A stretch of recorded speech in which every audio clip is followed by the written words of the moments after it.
The city skyline glittered through my penthouse windows, each light shimmering like a secret I had fought to keep hidden. I leaned back in my leather chair, silk blouse brushing cool against my skin, when my phone buzzed on the desk. One glance at the notification was enough to stir a storm I thought I'd buried years ago.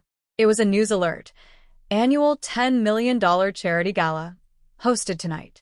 My pulse quickened. That same gala. The one my family swore I'd humiliate them at. The one they didn't even allow me to attend. Instead, they'd sent my perfect, polished sister Emily to represent the family name while I was quietly brushed aside. I let out a quiet laugh, not bitter anymore, more ironic than anything. If only they knew the truth now. I wasn't just an invited guest this year. I was the anonymous benefactor whose contribution had doubled the event's donations. And tonight, I would be stepping into that ballroom not as the girl they once rejected, but as the woman who built an empire on her own. Still, my chest tightened. Old wounds have a way of aching, even when wrapped in diamonds. I smoothed the hem of my skirt, took a steadying breath, and whispered to myself, "They'll see me now." I wasn't always this composed. If you had seen me at 22, you would have met a girl still clinging to the hope that her family would finally see her worth. That memory is burned into me. The night my parents gathered us in the living room to discuss who would represent the family at the $10 million charity gala. I remember the velvet couch under my palms, my fingers digging into the fabric as if the texture could steady me. "I'd like to go," I said, my voice trembling but clear. I had been working hard, volunteering with smaller nonprofits, hoping to prove I could stand tall in circles beyond our hometown. But my father's chuckle cut through me. "You." He shook his head, eyes sliding to Emily like she was the only option that ever existed. "Sweetheart, we can't risk you embarrassing us. That's an event for people who matter." The words landed sharp, slicing into whatever fragile confidence I had left. My mother added softly, but no less painfully, "Emily knows how to handle herself. You get emotional. People like that don't do well at galas." I remember swallowing hard, the lump in my throat refusing to go away. My hands shook in my lap, and I bit down on the inside of my cheek to keep tears from spilling. I didn't want to give them the satisfaction of seeing me break. Emily looked at me with an apologetic smile, but even that felt like pity. And pity was something I couldn't stomach anymore. That night, after everyone went to bed, I packed a small bag. Not clothes, just notebooks filled with ideas, a laptop that barely held a charge, and one object that mattered most, a gold locket my grandmother had given me before she passed. Inside was a tiny folded note, her handwriting looping across the paper. "Shine in your own way, darling. Even stars hidden behind clouds still burn bright." Her words echoed in me as I zipped the bag shut. My chest was tight, but for the first time, the pain wasn't paralyzing, it was propelling. If my family couldn't see my worth, I would go out and build a life where they had no choice but to. When the morning sun broke through my blinds, I walked out the front door with nothing but that locket around my neck and a promise in my heart. I'd never beg for their approval again. Leaving home wasn't glamorous. It was terrifying. I found myself in a cramped studio apartment on the edge of New York City, where the walls were thin and the radiator hissed like it had a personal grudge against me. My savings barely covered 3 months of rent, and most nights I lived on instant noodles and dollar coffee. But I had my notebooks, my stubborn determination, and that locket resting against my skin. At first, I applied for every entry-level position I could find: administrative assistant, receptionist, even retail shifts. The rejections piled up faster than I could count. Each polite, "We've decided to move forward with other candidates," felt like another reminder of what my family had said: "You'll embarrass yourself." Then I met Valerie. She was the COO of a mid-sized event planning firm where I'd managed to land a temporary role stuffing envelopes. One evening, she walked by my desk and noticed my scribbles in the margins of a memo, sketches of layouts, notes on how the company could save money by reusing certain decor. Instead of scolding me, she leaned down and said, "You've got an eye for this. Ever thought of pitching ideas instead of just writing them in the margins?" It was the first time in months someone had seen me. Under Valerie's wing, I learned the ropes, vendor negotiations, budgeting, marketing strategies. It wasn't easy. I pulled 16-hour days, juggling part-time jobs to cover rent while shadowing her in meetings. There were nights I cried into my pillow, convinced I wasn't smart enough, polished enough, or tough enough. But every time, I'd touch the locket at my throat, hearing my grandmother's voice in my head, "Shine in your own way." My first breakthrough came with a small charity event. Valerie let me run point, and against all odds, it turned a profit, modest but meaningful. The local nonprofit sent me flowers with a handwritten note. "We couldn't have done it without you." I kept that note taped above my desk for years. From there, the wins multiplied. Word spread about the young woman who could make miracles happen on limited budgets. I started consulting independently, then launched my own firm, one quiet step at a time. Clients trusted me because I wasn't just in it for the money. I cared about their causes. I never posted flashy updates online. My family assumed I was still scraping by in the city, too proud to come home. And honestly, I let them think that. Every time Emily's social media showed her draped in gowns at charity galas, smiling beside people who dismissed me, I felt a pang, but also a spark. Because behind the scenes, my company grew. Contracts with national organizations, partnerships with Fortune 500 sponsors, and eventually, a net worth I never imagined possible. My apartment turned into an office, then into 2 floors of a downtown skyscraper. And through it all, I stayed silent. I wanted my success to be mine first, not theirs to claim. I was building something far greater than their approval. I was building freedom. The night of the gala arrived, and Manhattan shimmered like it knew a secret. I stood before the mirror in my dressing room, smoothing down the emerald satin gown that hugged me like armor. My hair fell in soft waves over my shoulders, my makeup precise, yet understated. Every detail spoke not of extravagance, but of quiet, undeniable power. The driver opened the door to the black car, and as I stepped inside, I caught a glimpse of the locket resting against my collarbone. A silent reminder: shine in your own way.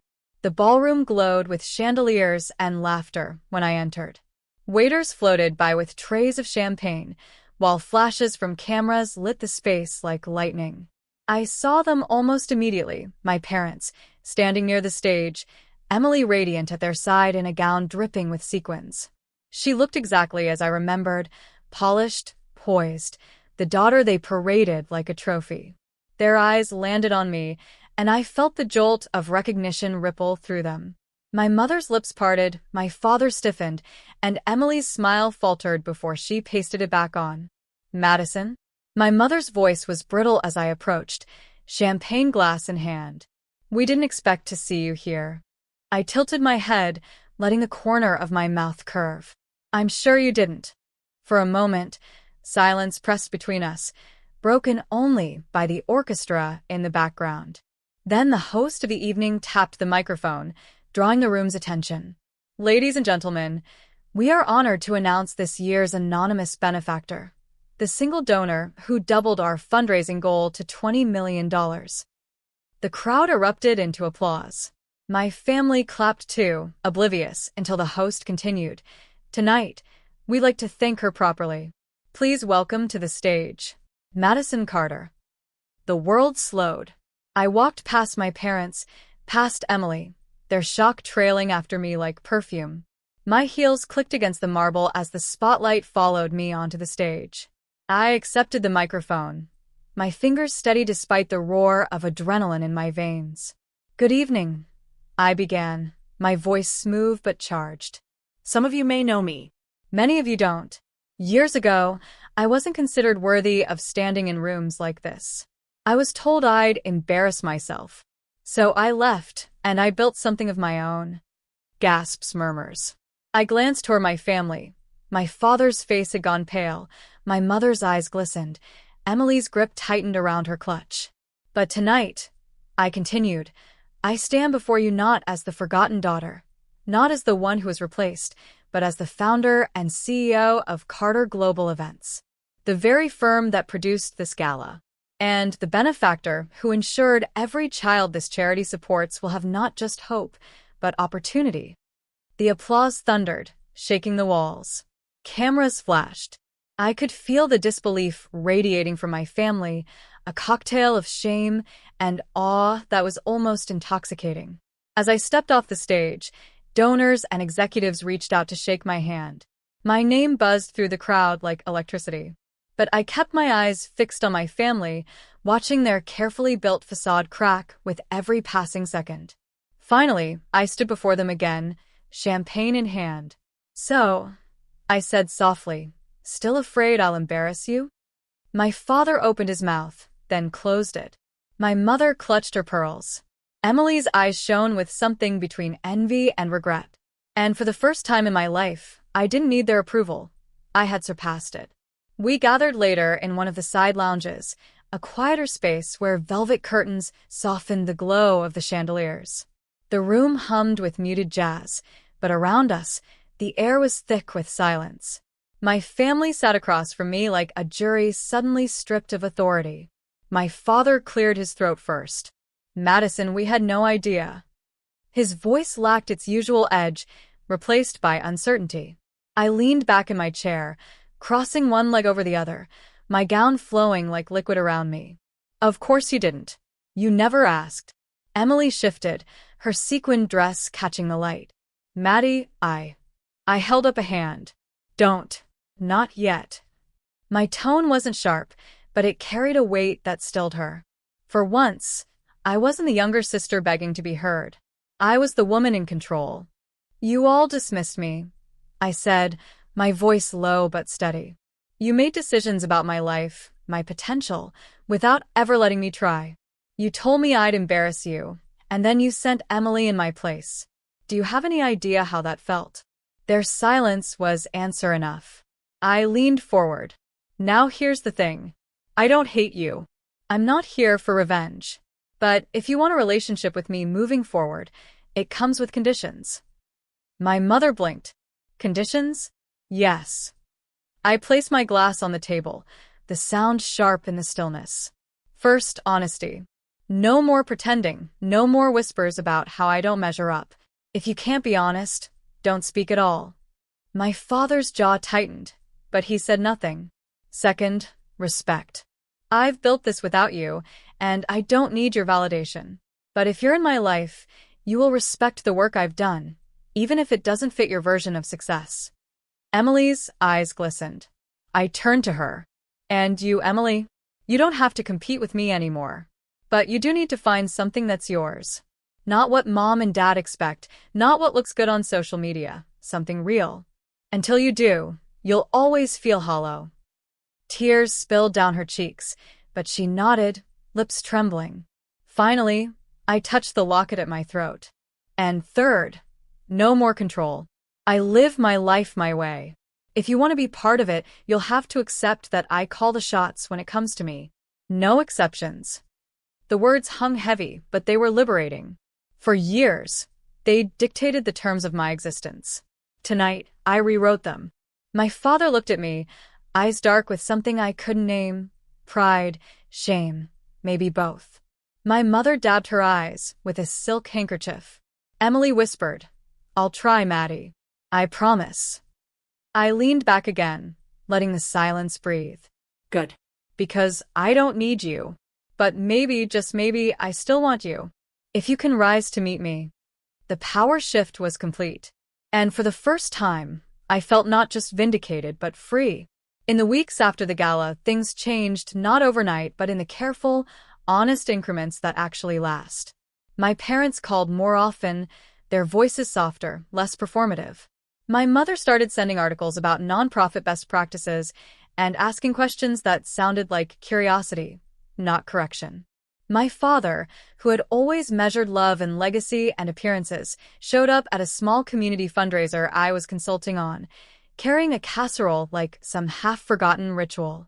He stood in the back, hands folded, and when a young volunteer thanked him for coming, his brow softened in a way I hadn't seen in years. Emily surprised me most. The first time she came to my office, she wore no sequins, just jeans and a nervous smile. I signed up for a grant writing course, she admitted, thumb worrying the edge of her coffee cup. I want to work on something real. I don't want to be just an accessory anymore. Her voice cracked, honest and small. We cried then, the two of us, not from triumph, but from relief. For years I'd envied her ease in their world. Now she envied the solidity I'd built on my own. We traded histories. The nights she'd felt trapped by perfection, the mornings I'd spent bargaining with landlords. We laughed at our old, childish resentments and made room for new, adult versions of each other. There were setbacks. Old habits die slowly. My father slipped back into old phrases in a tense conversation, and I had to remind him of the conditions I'd set. My mother, bless her, still tried to fix everything with flowers. But each misstep became a place to practice the new rules: honesty, respect, and autonomy. They apologized when they were wrong. I softened when they were sincere. And the locket, the tiny gold circle my grandmother left me, became a talisman for more than memory. I wore it on days I needed courage and placed it on the table when family came over, a quiet signal that this house had changed. Once, Emily picked it up and traced the tiny note tucked inside, her eyes reading the same looping handwriting I had lived by. "Shine in your own way, darling." She smiled not at me, but at the idea that we both could. On a rainy Saturday, my parents organized a small dinner. Not for appearances, but because my mother admitted she missed the sound of the whole family arguing over mashed potatoes. We sat around the table, imperfect and human, telling stories without competition. At one point, my father raised his glass to me, genuine and unornamented. "You were right to leave," he said simply. "We were wrong." I felt the old ache of wanting him to say more, to explain the years he'd wasted deciding for me. Instead, I let that ache sit beside the relief. Some things don't need to be relived to be healed. When I went to bed that night, I touched the locket and thought of the girl who had left with nothing but notebooks and a promise. She would have been proud, not because we'd forced anyone to change, but because she had chosen a life measured by her own terms. And so I ended the story not with revenge, but with a kind of domestic grace. I had won, quietly and utterly, by refusing to become the version of myself they expected. "You try to keep me small," I whisper now, looking out at the city that helped raise me. "Thank you for teaching me how to grow."